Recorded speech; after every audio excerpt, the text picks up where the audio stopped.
جو کہ غریب معذور مجبور مریض لوگوں کو لوٹ لوٹ کر اربوں روپے کی جائیداد بنا چکا ہے، ہم یہ اجازت نہیں دے سکتے کہ ہمارے آقا و مولا حضرت محمد مصطفیٰ صلی اللہ علیہ وآلہ وسلم کے نام نامی پر آپ یہ فراڈ کریں، یہ جال سازی کریں۔ یہی پرابلم ہے، یہی دکھ ہے اور یہی تکلیف ہے کہ ہم اپنے آقا کا نام استعمال کرنے کی اجازت نہیں دے سکتے آپ کو فراڈ اور جال سازی کے نام پر۔ جس طرح سے آپ آنکھوں سے چینے برآمد کرتے ہیں، جس طرح سے آپ منہ سے کیلیں نکالتے ہیں، چھریاں نکالتے ہیں، زخموں میں سے تاریں برآمد کرتے ہیں، ہم نے پوری دنیا کے سامنے یہ بات ثابت کی کہ یہ محض ایک کرتب ہے۔ آپ کو اس نقطے سے نہیں ہلنے دیں گے، آپ کو ختم نبوت کی آڑ نہیں لینے دیں گے۔ آپ جتنی بار مرضی ذکر کیجئے، آپ جتنی بار مرضی رو کر دکھائیے، آپ جتنی بار مرضی آنکھوں میں آنسو لے کر آئیں، لیکن پاکستان کے غیور مسلمان آپ کو یہ اجازت نہیں دے سکتے کہ حضرت محمد مصطفیٰ صلی اللہ علیہ وآلہ وسلم آقائے دو جہاں کا نام استعمال کریں۔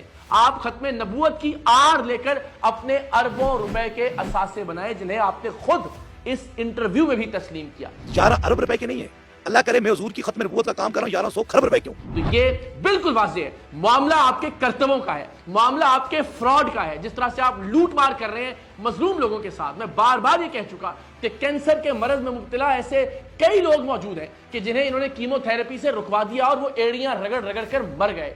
گردوں کے امراض میں مبتلا ایسے بہت سارے لوگوں کے لواحقین موجود ہیں کہ جن کی ویڈیوز انشاءاللہ منظر عام پر آئیں گی، جنہیں انہوں نے ڈائلسس سے رکوا دیا اور وہ بیچارے بھی تڑپ تڑپ کر اس دنیا سے رخصت ہوئے۔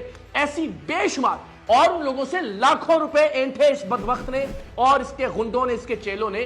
تو انشاءاللہ العزیز اس موضوع سے آپ کو نہیں ہٹنے دیں گے کہ آپ یہ جو جال سازی کرتے رہے، آنکھوں سے چینے اور منہ سے کیلیں برآمد کرنے والی، یہ آپ کا قصور ہے اور اس فراڈ کے ہوتے ہوئے آپ کو اجازت نہیں دے سکتے کہ آپ اربوں روپے بھی لوٹیں لوگوں کے ساتھ اور پھر ختم نبوت کی آڑ لے کر مسکین بننے کی بھی کوشش کریں۔ انشاءاللہ ایسا نہیں ہونے دیں گے۔ اور ایک سب سے بڑا فراڈ پیر حق خطیب کا، پہلے ابتدا میں اپنے انٹرویوز میں یہ ثابت کرنے کی کوشش کرتا رہا کہ میں سوتا ہی نہیں، میں 18 سال سے نہیں سویا ہوں، مجھے نیند آتی ہی نہیں ہے۔ لیکن الحمدللہ جب ہم نے اسے بے نقاب کرنے کے سلسلے کا آغاز کیا، پھر ایک ایک کر کے یہ اپنے ہر جھوٹ سے مکرا، اپنے ہر فراڈ سے پھرا، اور اب اس انٹرویو میں ایک مرتبہ پھر اس نے اپنے اس جھوٹ کا اقرار کر لیا ہے کہ یہ جھوٹ بولا کرتا تھا کہ مجھے نیند نہیں آتی، میں سوتا ہوں، میں دن میں سوتا ہوں، میں رات میں نہیں سوتا۔ کوئی شب نہیں سویا، دن کی بات نہیں کی۔ پاکستان کے 30-40% لوگ ایسے ہوں گے کہ جو رات میں نہیں سوتے، دن میں سوتے ہیں۔ کئی افراد ہیں جن کی نائٹ شفٹس ہوتی ہیں، تو کیا وہ اسے اپنی ولایت کے ثبوت کے طور پر پیش کرتے ہیں کہ جناب میں رات میں نہیں سوتا ہوں، میں دن میں سوتا ہوں؟ تو پھر اس بات کی بار بار تکرار کرنے کی کیا ضرورت تھی؟ اور ان کا ذرا 12-15 برس پرانا یہ انٹرویو دیکھیے جس میں یہ واضح طور پر یہ کہہ رہا ہے کہ مجھے نیند آتی ہی نہیں ہے۔ اس کا جھوٹ دیکھیے ذرا۔ بس یہ میرے پر آپ کا خصوصی کرم ہے کہ مجھے نیند نہیں آتی۔ تو یہ فیصلہ میں پاکستان کے لوگوں پر چھوڑتا ہوں کہ اس میں کوئی ابہام ہے جس طرح اس شخص نے کہا کہ مجھے نیند آتی ہی نہیں ہے۔ لیکن جب ہم نے اس کو یہ چیلنج دیا کہ آپ 11 دن 25 منٹ جاگ کر دکھا دیں، کیونکہ یہ ورلڈ ریکارڈ ہے کسی بھی انسان کے سب سے زیادہ دیر جاگنے کا، تو اس کے بعد اس کو اندازہ ہوا کہ اس کا جھوٹ پکڑا جائے گا۔ اپنے ہر جھوٹ کو اب یہ تسلیم کر رہا ہے اور انشاءاللہ عزیز یہ بھاگ بھاگ کر، دوڑ دوڑ کر، سسک سسک کر اپنے جھوٹ تسلیم کرے گا، اس لیے کہ اس نے لوگوں کو سسکنے پر مجبور کیا، اس نے مریضوں کا استحصال کیا، اس نے اس ملک کی بیٹیوں کا استحصال کیا، معذور اور بے زبان افراد سے لوٹ مار کی ہے، اور وہ بھی ولایت کے نام پر، تصوف کے نام پر، ختم نبوت کے نام پر۔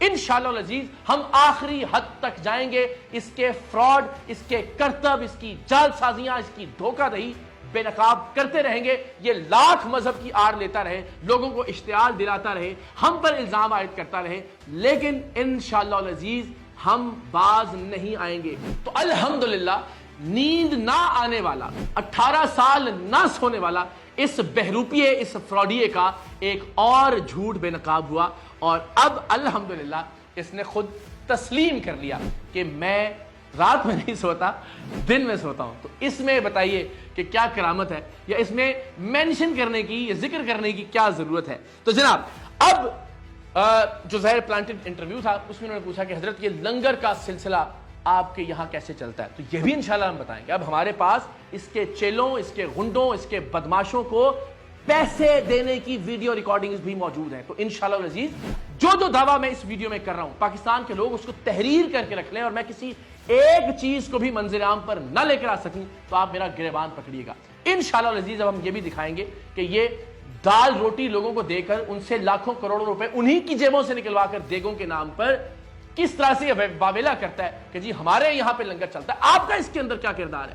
آپ تو لوگوں سے لاکھوں روپے لے کر ان بیچاروں کو دال روٹی کھلا کے واپس بھیج دیتے ہیں اور الٹیمیٹلی اپنی 11 ارب روپے کی جائیداد بنا لیتے ہیں جس سے آپ نے تسلیم کیا. ذرا دیکھیے کہ جب اس انٹرویو نے سوال کیا حق خطیب سے کہ اقرار الحسن نے آپ کی 11 ارب کی جائیدادوں کی بات کی ہے تو ظاہر ہے چونکہ ہمارے پاس ثبوت موجود ہیں اور وہ ثبوت قوم کے سامنے ہم پیش کر چکے جو کہ ناقابل تردید تھے, اس شخص کو ماننا پڑا کہ جی ہاں 11 ارب کی کیا بات ہے, 1100 کھرب ہوں گے ختم نبوت کے نام. اللہ کرے میں حضور کی ختم نبوت کا کام کر رہا ہوں 1100 کھرب روپے کیوں. پر ایک مرتبہ پھر اپنی جائیدادوں کو جسٹیفائی کیا, چھپا آر لی ختم نبوت کی 11 ارب روپے کی اپنی جائیدادوں کو جسٹیفائی کرنے کے لیے.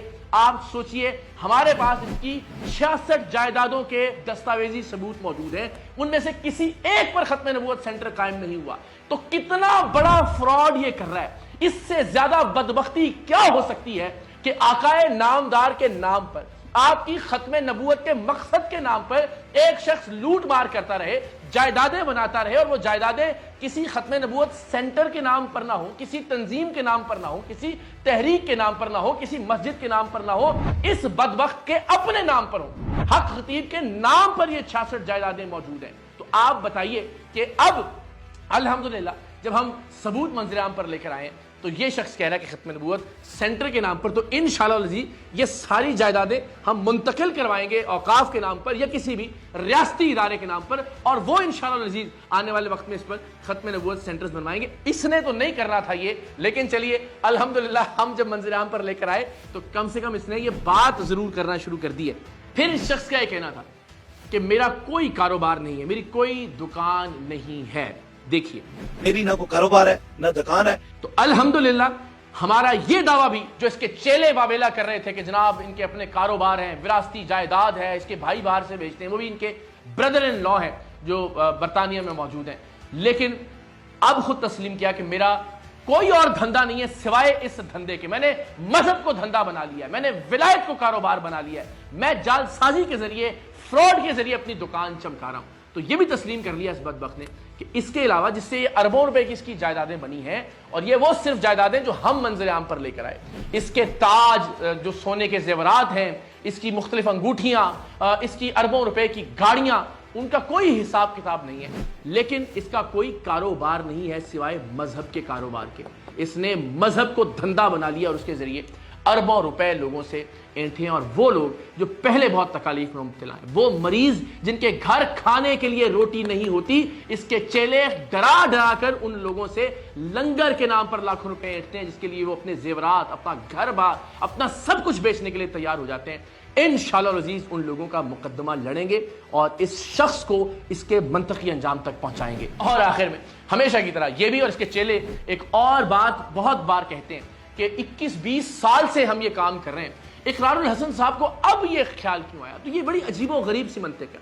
اس کی وضاحت میں دے چکا کہ ظاہر ہے جب ہمیں اس کے ٹرکس کا پتہ چلا, جب ہم نے اس کے کرتب سیکھ لیے بہت جد و جہد کے بعد, تب ہم نے اس پر ہاتھ ڈالا تاکہ یہ اب کسی طرح سے راہ فرار اختیار نہ کر سکے. اور یہ کیا لاجک ہے کہ جی میں 20 برس سے فراڈ کر رہا تھا, مجھے اب کیوں پکڑا ہے؟ میں آج سے نہیں بیٹھا ہوں, 21-22-23 سال ہو چکے ہیں. یعنی ایک شخص جو ہیروئن فروخت کر رہا ہو, جو کوکین بیچتا ہو, اسے اگر 20 سال بعد کوئی ادارہ پکڑ لے تو کیا وہ یہ عذر, یہ جواز پیش کرے گا کہ میں تو 20 سال سے ہیروئن بیچ رہا تھا, میں 20 سال سے کوکین بیچ رہا تھا, مجھے اب گرفتار کیوں کیا گیا؟ تو الحمدللہ آپ کا وقت اب لکھا تھا, اب آپ کے ظلم کی انتہا ہو چکی تھی. جس طرح سے آپ نے لوگوں پر مظالم ڈھائے ہیں, اب آپ کا وقت آخر آن پہنچا ہے. یہ فراڈ اب مزید نہیں چلے گا.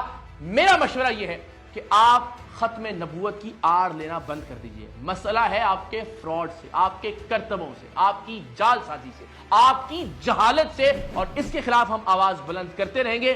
انشاءاللہ جمعے کے روز 1 مارچ کو ہم اس فراڈیے کے اڈے پر جانے کی تاریخ کا اعلان کر رہے ہیں, اور وہ تاریخ انشاءاللہ پاکستان کی تاریخ میں یاد رکھی جائے گی کہ ایک مہا فراڈیا, ایک میگا دغا باز کس طرح سے اپنے انجام کو پہنچا، اور انشاءاللہ ہم مجبور لوگوں کو، ہم مریضوں کو، ہم غریبوں کو اس کے مظالم سے نجات دلا کر ہی دم لیں گے انشاءاللہ۔